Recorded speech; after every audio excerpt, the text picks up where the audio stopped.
Good evening, everyone. How are you? Can you hear me? Good evening, good evening. Today's topic is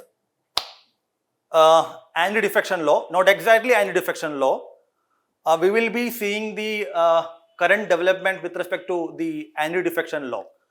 The Supreme Court has given a judgment with respect to the political crisis in Maharashtra. Right? So before explaining that or before discussing that, one of your batchmate has asked a question. This question is not related with the topic which we are going to discuss, but I will take 5 minutes to explain that, right? I chose to explain it in the class because I believe that will help other students also. The question asked was the difference between doctrine of federal supremacy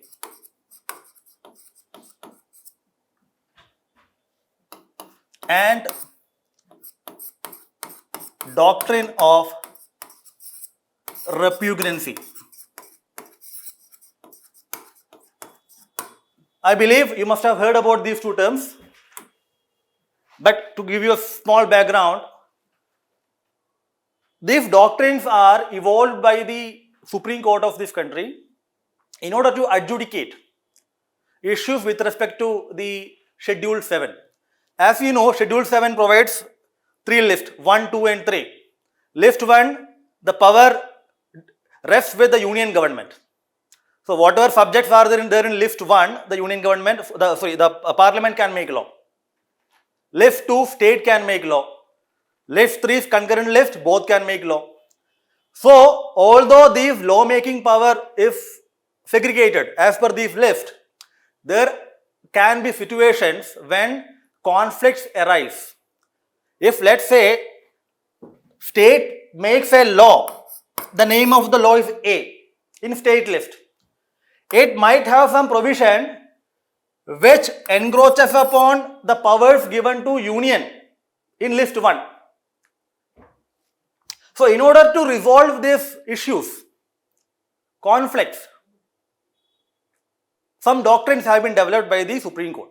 Although this doctrine is not essentially the doctrines developed by the Indian Supreme Court, it is also applied in various other jurisdictions. But the point is that what exactly these two mean and what are the difference?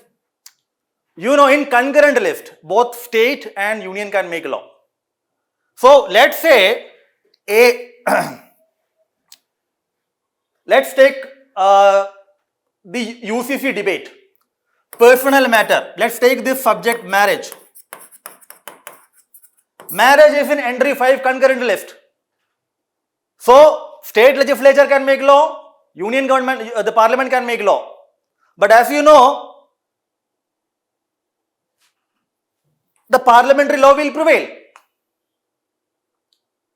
Although the state assembly can get it signed by the president, in general the parliamentary law will prevail. But there can be some situation where both the law, state law and union law, can work together.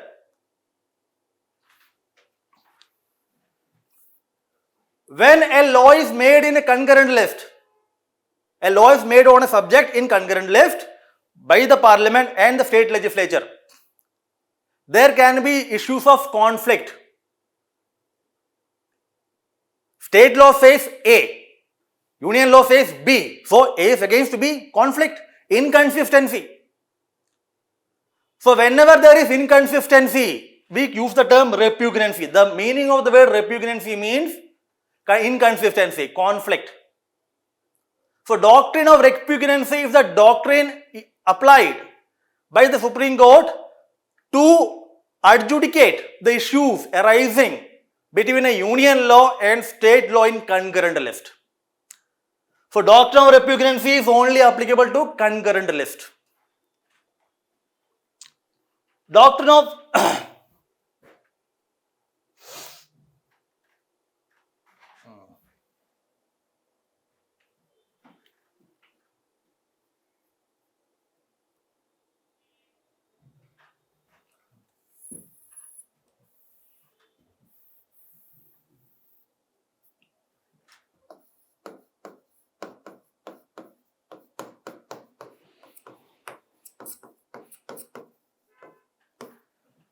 Keep this aside, I'll explain. By applying the doctrine of repugnancy, if it is found that the state law cannot coexist with the union law, then union law will prevail. When the union law will prevail, then the situation is known as federal supremacy. The term federal means union. So doctrine of repugnancy will lead to federal supremacy. Are you able to understand? Federal supremacy. So federal supremacy is ingrained in concurrent list of the constitution. So federal supremacy can only happen in concurrent list when there is conflict within concurrent list. Because in state list, state is supreme. In union list, union is supreme. So there is no concept of federal supremacy here. So doctrine of federal supremacy and repugnancy is only applicable to concurrent list. But it can be possible that a law made by the union in union list and law made by the state legislature in state list can have differing provisions. Or it is also possible that the state legislature might not have competence to make that law. If let's say,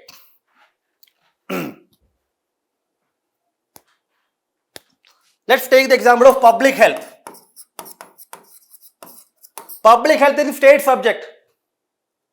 Public health state subject. Who can make law? State legislature.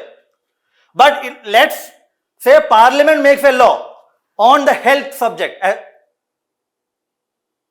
So parliament does not have the legislative competence to make law on health because it is under the list 2.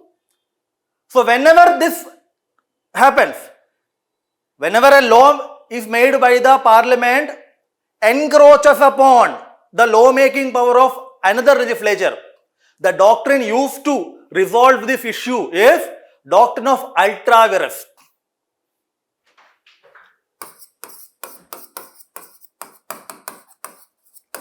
Doctrine of ultra vires, which means either parliamentary law will prevail or state law will prevail. The question is whether the parliament is competent to enact that law. Whether the state legislature is competent to enact that law. That's it. Both law cannot work together. In concurrent list, both can work provided there is the repugnancy is not that much.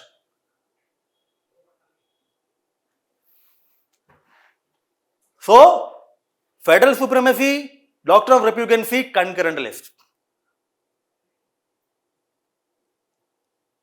Doctrine of ultra vires, which means unconstitutional.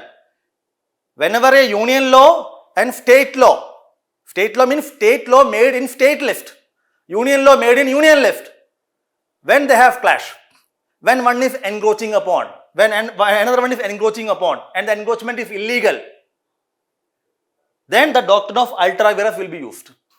So ultra vires is applicable to union list and state list. Federal supremacy, repugnancy, concurrent list. This is something I wanted to explain. Although Article 246 of the Constitution provides for federal supremacy, right? But as far as lists are concerned, federal supremacy, repugnancy will only come into play in the context of concurrent list.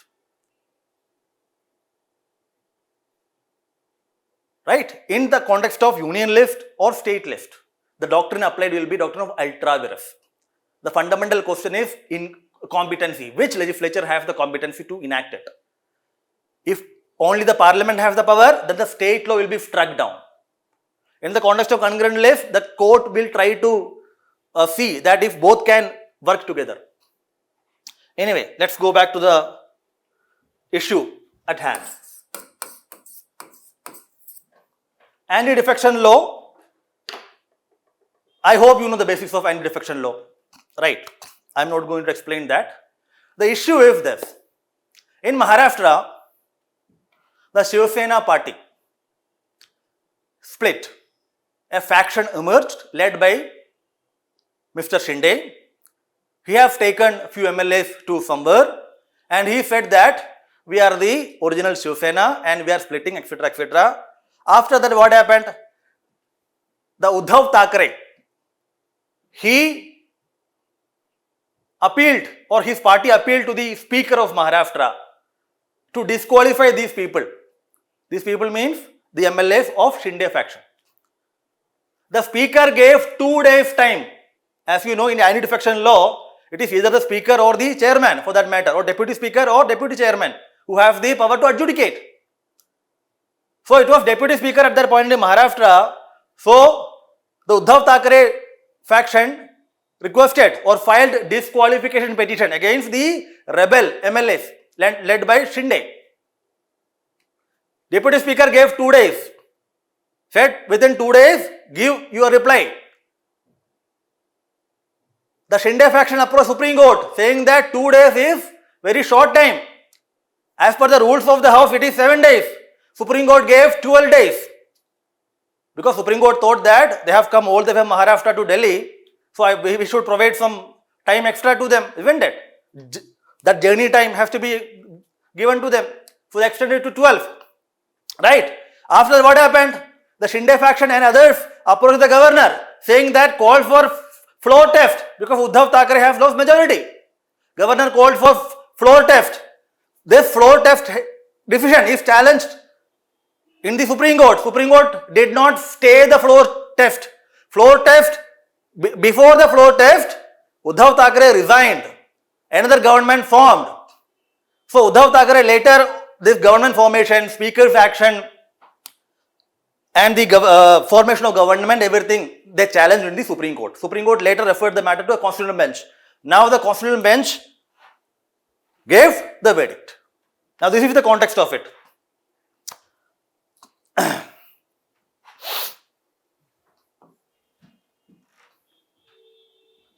The Supreme Court said,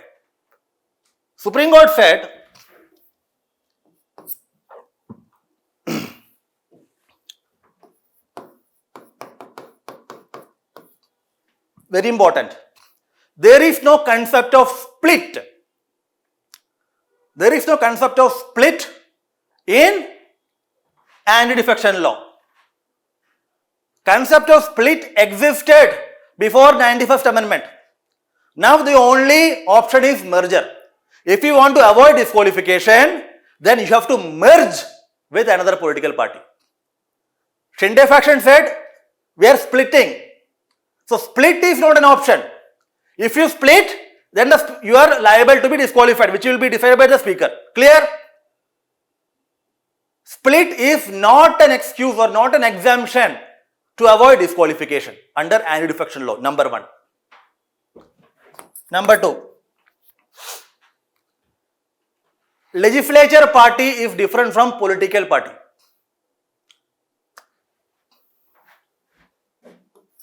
BJP is a political party. The MPs of BJP in Lok Sabha makes legislature party of BJP in Lok Sabha. So, which one is bigger? Political party is bigger, legislature party is bigger. Political party is bigger. But political party, there are multiple lakhs of members in political party. Legislature party means only the number of MPs.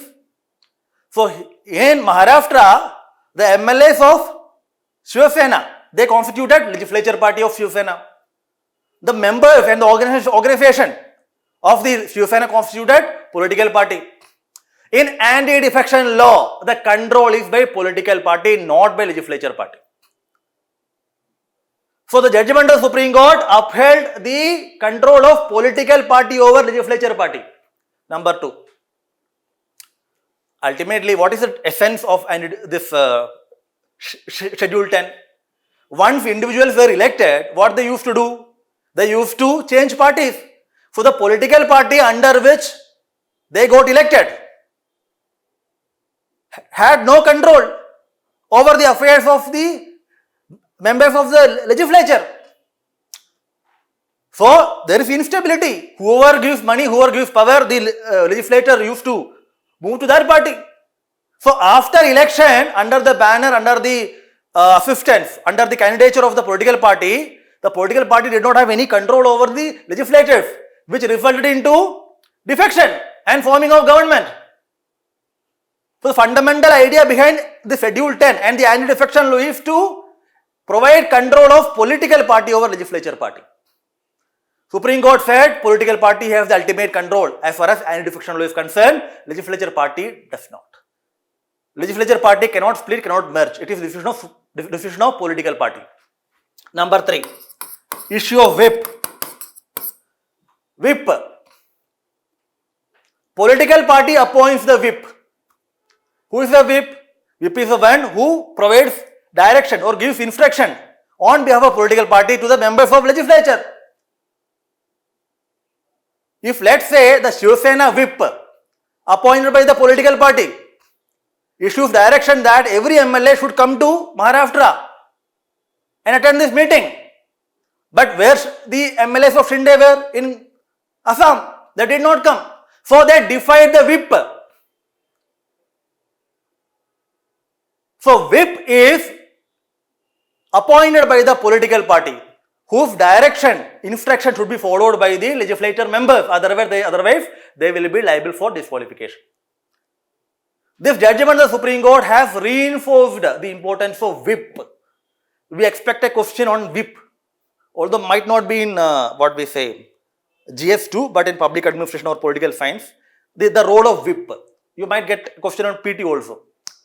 Because this is a judgment that reinforces the concept of whip and the importance of whip.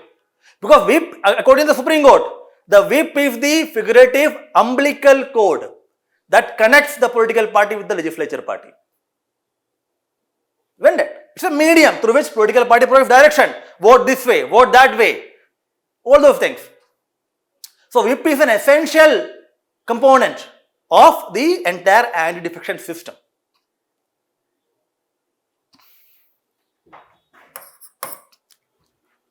This is a judgment in which the Supreme Court categorically criticized the role of governor. Very important. Anyway, the judgment name, you can use this judgment. Judgment name is Subhash Desai. Just remember this Subhash Desai judgment, right? In the context of Maharashtra. Subhash Desai judgment. Subhash Desai judgment. All these things are part of Subhash Desai judgment. Supreme Court said the governor action of calling the floor test is illegal. Governor did not have any objective material to call for a floor test. Once again, the office of governor has been criticized by the Supreme Court. As you know, the office of governor is always in the news, especially these days. There have been a lot of criticism about the office of governor. And we expect question on governor in GS also. So, you can use the judgment to substantiate your answer. Because the Supreme Court in Subhash Desai judgment has criticized the partisan attitude, approach of the governor for calling a floor test without having any objective material. Not only that, the Supreme Court said the role of a governor is not to resolve intra-party or inter-party politics or disputes or conflicts. That is not the role of governor. So once again, Supreme Court has called out the partisan role, partial role played out by the governor. Next, Supreme Court also pointed out the issue of speaker.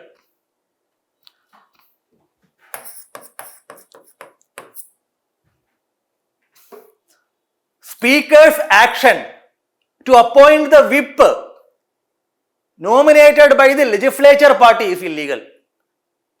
Who's supposed to appoint the whip? Political party.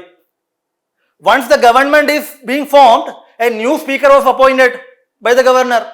The speaker belonged to the ruling party, and the speaker appointed a whip who is nominated by the Shinde faction. Speaker can only appoint that whip who is nominated by the political party. Are you able to understand? Political party, not legislature party. Legislature party cannot say that we are appointing this individual as whip. No, because whip is political party.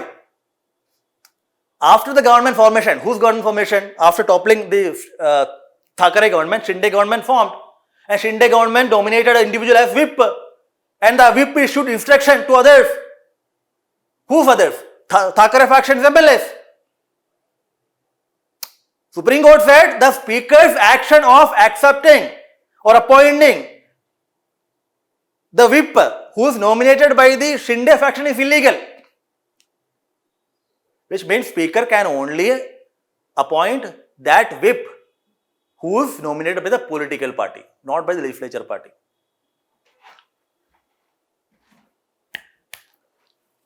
Now the question is very important. This is a very important question. This issue is also discussed by the court. One of the fundamental issues raised during the debate has been whether a speaker against whom a disqualification petition is pending, whether a speaker against whom the notice for removal is pending, can he decide the disqualification petition? See, what happened is, when this rebellion started, when MLAs went to the Assam and etc., the then deputy speaker who belonged to the Uddhav Shiv Sena faction issued notice to the rebel MLAs asking to show cause why they should not be disqualified. In the meanwhile, some MLAs issued a removal notice to the deputy speaker saying that we, the MLAs, lost confidence on you. As you know, the resolution can be moved against speaker and deputy speaker to remove.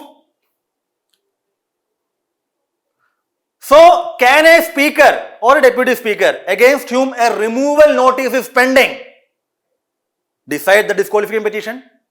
I am the speaker and you are all the MLAs to whom I issued notice. Tell me why I should not disqualify you. What happened? In the meantime, you send me another notice saying that we MLAs have lost confidence on you. We are moving a resolution to remove you. Now, a removal notice is pending. Disqualification notice is also pending. According to this judgment of Supreme Court, Nabam Rabia 2016 judgment of the Supreme Court, a presiding officer against whom notice for removal is pending cannot decide disqualification petition. This is what Nabam Rabia said. Which means I cannot decide disqualification petition because there will be bias and conflict of interest. Which means it is very easy for individuals, MLAs, what they can do. They can defect, they can go to somewhere else, and in order to avoid the disqualification, what they can do, they can simply send me an email. We have lost confidence, we are issuing a notice for your removal. But the Supreme Court see through this particular tactic.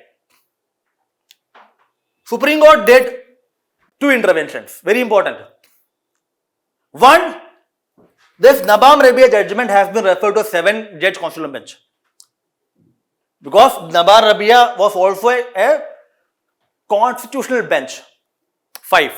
This also 5. So they cannot overrule that judgment.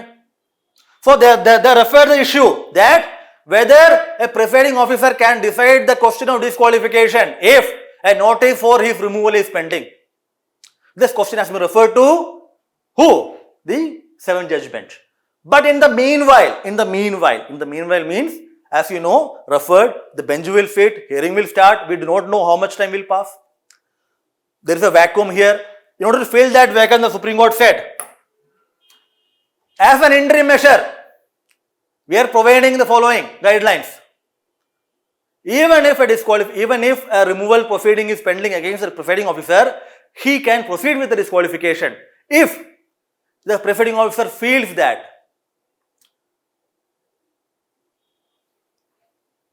the purpose behind the removal notice is to avoid disqualification.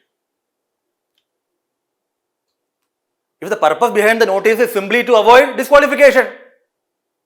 So after studying the facts and circumstances of the case, if the speaker comes to the conclusion that the purpose behind this notice for removal is only to avoid disqualification, then the speaker can proceed with the disqualification and pronounce their order. However, the order, decision of the speaker will be subject to judicial review. Clear? This is how they resolve this issue for the time being. Although this will go to who? The seventh judgment.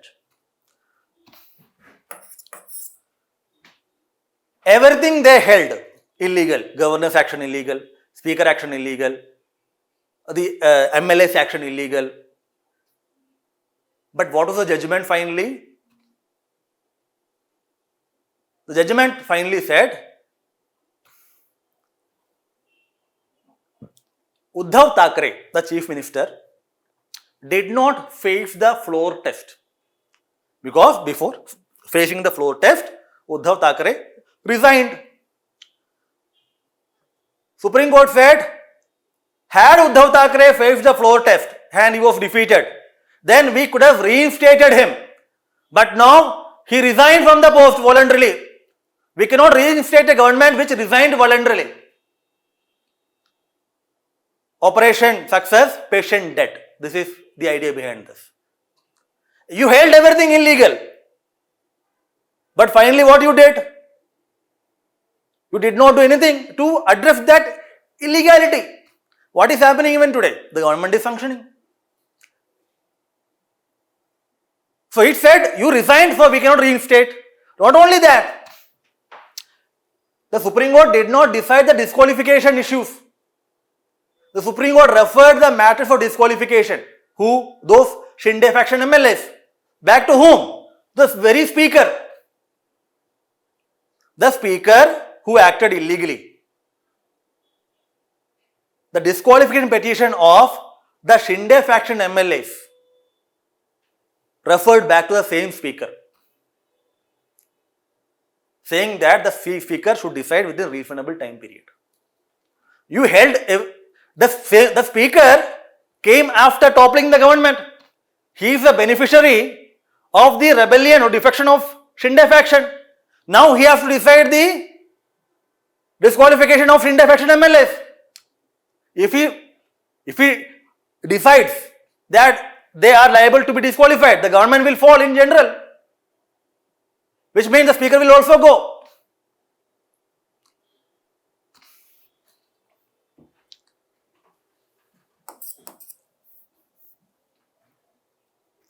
Another issue within the judgment, another point in this judgment is Speaker and Election Commission of India. As we know, the Election Commission of India has the authority to allot. I will answer that question, Akhil. Give me some time. Election Commission of India has the authority to decide to register political party. Most of the actions with respect to political parties are done by Election Commission. For instance, allocating symbol. While this process was going on in the Supreme Court, this case, Shinde faction Shiv Sena approached the Supreme Election Commission of India, saying that we are the real Shiv Sena. So give us the registration, give us the symbol, etc., etc. So another faction, that Thackeray faction, also went, saying that we are the real Shiv Sena. Who is the real Shiv Sena? Who is the original political party to whom the symbol of the Shiv Sena should be given? Election Commission of India decided. Election Commission of India was deciding. Thackeray Shiv Sena went to Supreme Court saying that Election Commission of India should wait till the decision in the court or decision of the speaker with respect to disqualification is completed. Supreme Court said no. Speaker and Election Commission of India are two independent constitutional authorities. They work independently. Their jurisdiction is different. So we cannot say that speaker will decide disqualification first, then Election Commission of India will decide who is original political party. Horizontal separation of power. Horizontal separation of power, you can say. Horizontal separation, vertical separation. Vertical means what? Legislature, executive, judiciary. Vertical. Horizontal. Within executive, you have the government, the cabinet, departments, or let's say constitutional bodies. Election Commission of India is constitutional.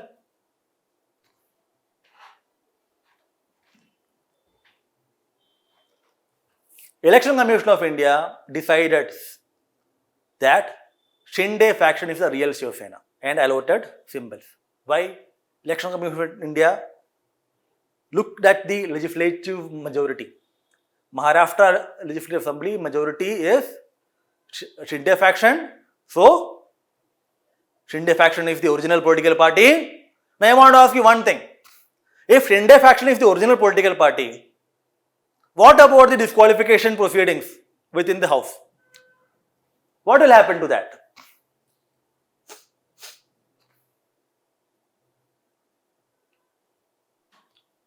If Shinde faction is the original political party, right, then there is no concept of split. There is no concept of split, there is no concept of disqualification. Disqualification only happen when there is split within original political party. Now, original political party is Shinde faction. So, they are the real Shiv Sena. If they are the real Shiv Sena, the whip issued by other Thackeray faction is not applicable to them. It is the Thackeray faction who defected, not them.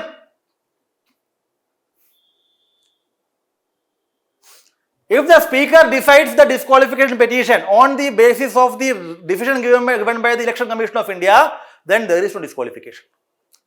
Because defection can happen from one political party to another, or split within political party.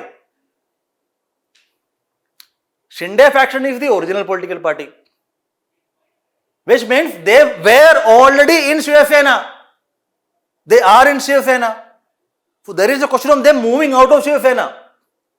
If they are not moving out of Shiv Sena, there is a question of split or defection. Fortunately, Supreme Court said that the decision of the Election Commission holding that the Shinde faction is the real Shiv Sena will not have any bearing retrospectively.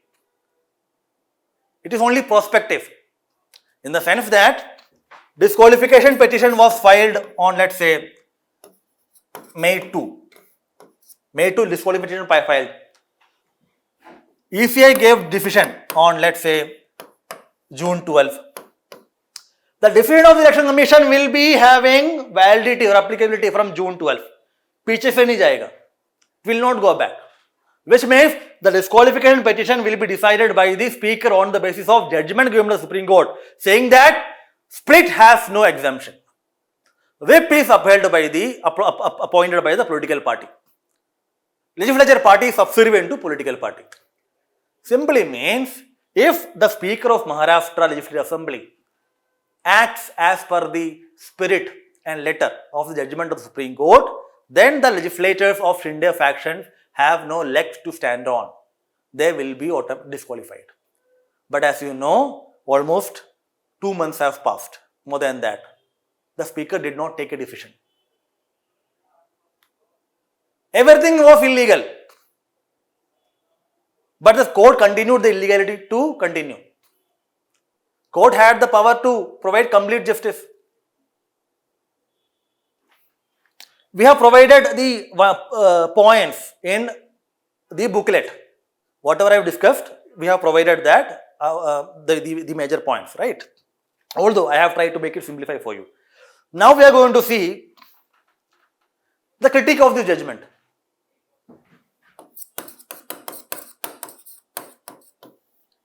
Anyway, I'll answer this question first. Whip direction is to be followed only in parliament, or he can also direct members meeting outside parliament of state legislature.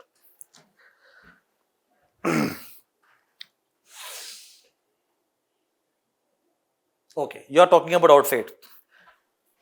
Whip is applicable within legislature. But there is another ground for disqualification in this schedule 10, which is that it is voluntarily giving up membership. Voluntarily giving up membership. If a meeting is called in the official residence of the Chief Minister, the then Chief Minister, Uddhav Thackeray, and communication has been sent to the MLA enjoying their holidays in and playing chess in Guwahati, that you come, attend the meeting. They did not. They have been issuing various statements against the government, against the Chief Minister. What is that we are going to make out of that? Which means their activities, the activities of these individuals essentially mean that they have resigned. Voluntarily giving up membership of the political party need not to be literal. It is not that they said a resignation letter that I am giving up membership. Their actions will speak for themselves. Rajendra Singh Rana versus Swami Prasad Maurya, 2007, judgment of the Supreme Court, said that not necessary that this resignation should be official. Anti-party activities outside the legislature can also mean voluntarily giving up membership.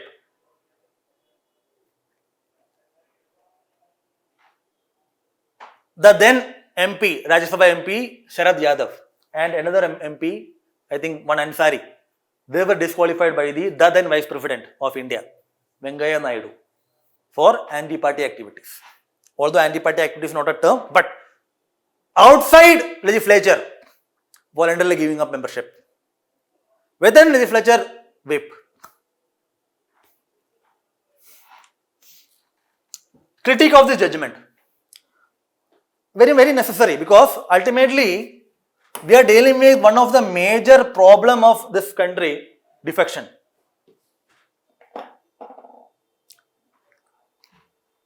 Number of judgments, number of amendments in the constitution, still defection is happening in multiple ways. Still there is instability. Still there is toppling of government. Still there is horse trading. So it seems that whatever be the legal system or judicial orders, the ingenuity of the legislators are such that they will find a way through it. This case of the Supreme Court should have provided a firm stoppage to this immoral politics. Fundamental critique is this.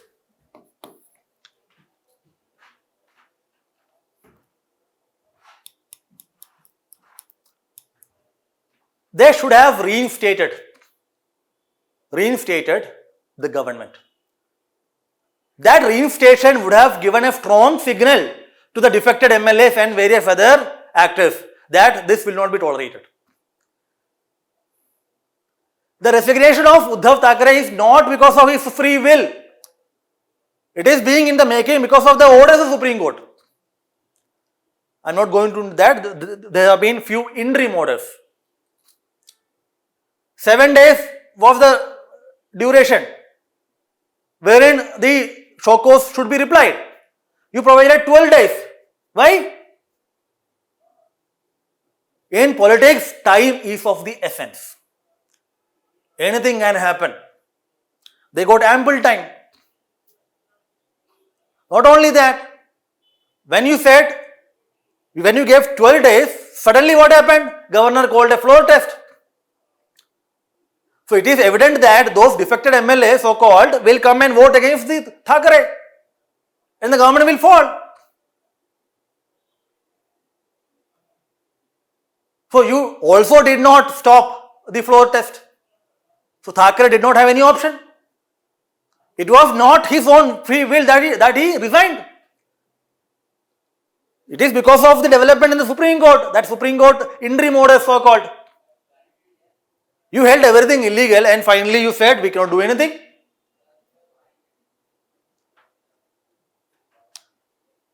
You preach everything, you speak everything, you provide, you use beautiful language, you take higher moral grounds. Still, you did not have the courage to put things right. Although this way you cannot write, but I am trying to tell you this. One major criticism is that complete justice had not been provided. Had the Supreme Court reinstated the Thackeray government, it would have provided a strong message to the defection system or defectives. Second critique is the disqualification petition has been referred to the same speaker, as I mentioned earlier, whose act the court has held illegal. Not only that, as you know, we have provided the case there, Keshav Meghachandra Singh case. Make Chandra Singh case. In this, the Supreme Court has provided 3 months time. Disqualification petition should be decided by the presiding officer within 3 months. Except there are some exceptional circumstances. What the Supreme Court in Subhash Desai said? Speaker should decide in reasonable time. What is reasonable time? Nothing has happened even today. So what logic, what justice it will serve? You are referring the same disqualification petition to the same speaker without specifying the modalities. You could have reaffirmed the judgment of this Chandra Singh, that speaker should decide within this, or the court should have decided the question of disqualification. They could have done that instead of referring the matter to the speaker. They did not do it. So, because of this lacuna, because of this problem, an illegal government, immoral government continues. Not only that, you know NCP. Recently what happened? Again split. Isn't it? Few NCP, Nationalist Communist Party MLAs in Maharashtra, they joined the government. There is split in the NCP. If the entire thing has been corrected, complete justice has been provided to the Supreme Court in Subhash Desai, this would not have happened.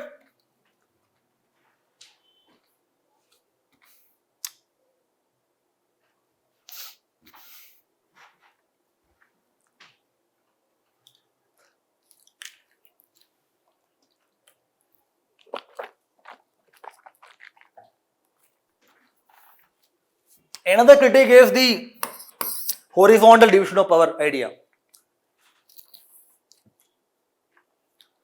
Ideally, Speaker and Election Commission of India should not decide the issue concurrently, although their domain is different. In this case, what happened? Election Commission of India looked at the party strength of the legislature. There they found that the Shinde group has more MPs for MLAs. Then Election Commission of India said they are the who? They are the real political party. If they are the real political party, then there is no question of disqualification. The courts could have said this. Let the speaker decide the disqualification, then let the Election Commission can proceed with the issue. Respecting separation of power, horizontal division of power, independent stance of authorities are very much fine. But it is politics. There is very much linkage between decision of one on the other. Had the Supreme Court did not say that Election Commission of India's decision will have prospective effect, then what would have happened? Definitely, the MLAs in MLAs in Shinde faction would not have been disqualified. Everything has been illegal, and the fruits of illegality resulted, or the fruits of illegality were reaped or have been reaping by the Shinde faction and others. Had the Supreme Court said, Election Commission should wait, let the other party take a decision, because disqualification decision will have an impact upon the decision of the Election Commission, and vice versa. Ideally, these two things should be separate and should wait depending upon the cases at hand. It's a unique, peculiar case. It's true that allocation of symbols, registration, etc. will be decided by the Election Commission of India. But the root of this decision or the root of this issue comes from disqualification. So there is a linkage between disqualification and defeat of the Election Commission. So this view that these two are independent, they should have different jurisdiction, is not correct in the particular situation at hand. Especially when the independence of the Election Commission of India is questioned.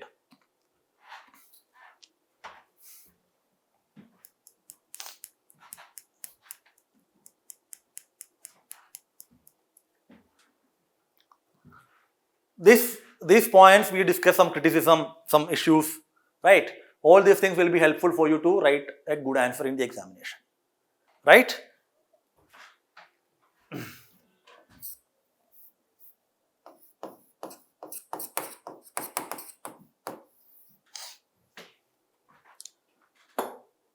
Whether the Subhash Desai judgment will have any positive impact on who? On the issue of defection. Number one.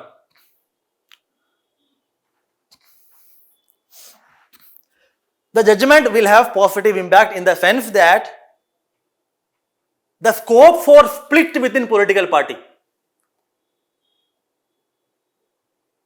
and the argument of avoiding disqualification does not stand, which simply means split is not an exemption as far as defection is concerned. That matter has been made very much clear. Merger should happen, then only you will be exempted from the disqualification. Merger as per provision of Schedule 10. 2/3 party should merge. Now, Shinde faction did not merge with anybody. They are independent. Did they merge? They did not merge. In fact, at this point, they don't have to. Why? Because they have been held as the original political party by the Election Commission. Why should they merge? But in the context of NCP, some MLAs went and joined government. They did not merge with another party. Split. No excuse, no exemption. If you split, then you will be disqualified. Simple as that. This clarity has been provided. Correct? Merger is fine, but split has no scope as far as defection is concerned.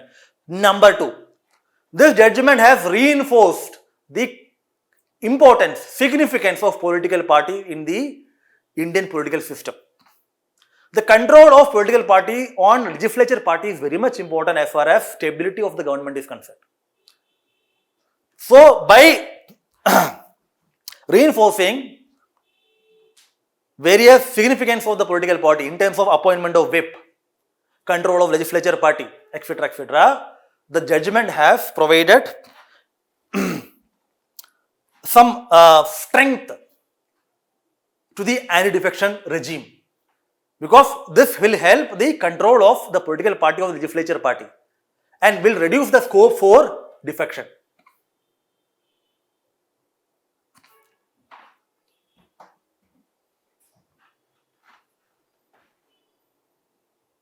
However,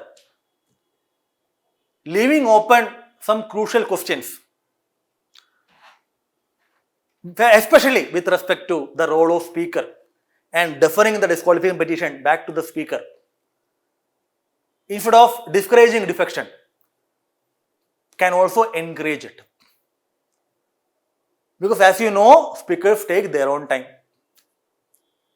The judgment should have provided or reinforced or reiterated the timeline given by Keshav Chandra Singh Megh. Keshav Chandra, 3 months.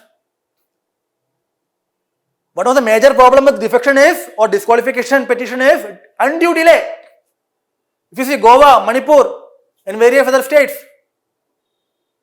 years and years go by, nothing happens. Because Schedule 10 does not provide any time frame. Because of that, the speaker takes his own time. If the illegality or defection is helping the speaker, then why would he take decision?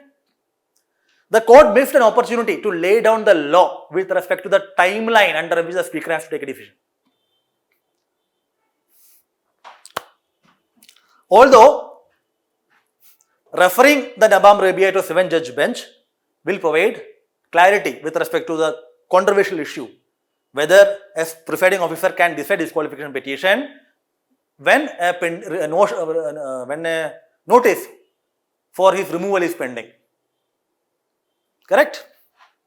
But in the interim, the arrangement given by the Supreme Court is also welcome.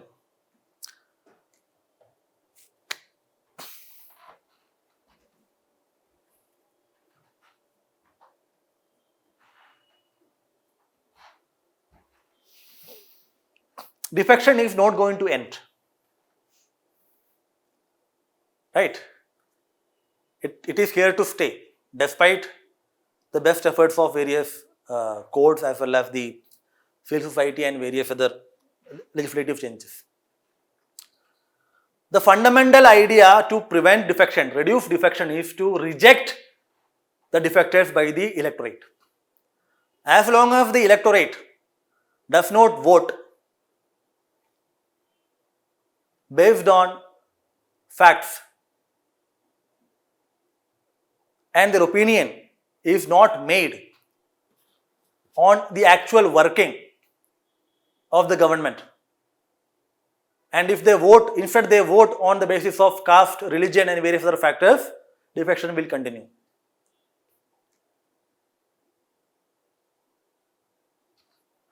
Citizens should reject the defectors, and they should not use their right to vote to promote defection. Defection is a socio-political problem. Legal changes, court orders, amendment to the constitution might have very limited role. Again, the judgment is a welcome step, although it leaves out some crucial areas which it could have addressed. You may not get a direct question on the judgment of the Supreme Court with respect to Maharashtra. There can be a question on anti-defection law, etc., speaker's role, etc. So you use this judgment to substantiate your answer.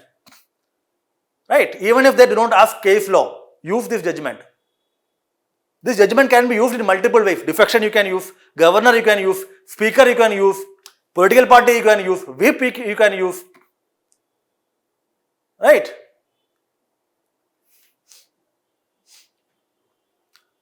And there are multiple other areas. If you think, then you will definitely come to know what can be done. Right? But one issue is the anyway, leave it. Fine, this is enough. Anything else you want to ask, you can. Thank you, Akhil. Anything you want to ask? We have sent you a schedule as far as the lecture is concerned. A 2-week schedule has been uploaded in the portal. You can go through that. The broad topic is given and the day is also given, right? Kartika Divedi, the political party versus legislative party idea came in the judgment only. No. This has been earlier also. The political party, legislative party issue has been earlier, but there was no clarity as such. Even today, there are some grey areas. And that is for a different day discussion. Right? Schedule 10 specifically says legislature party, political party. Specifically says that. No, this is not a new idea. But the interplay between these two, legislature party and political party, this with respect to anti-defection law has been made clear. The legislature party, in the hierarchy, if you say this is political party, this is legislature party. This is political party, this is legislature party. And this connection is whip. Enactment of 52nd, okay.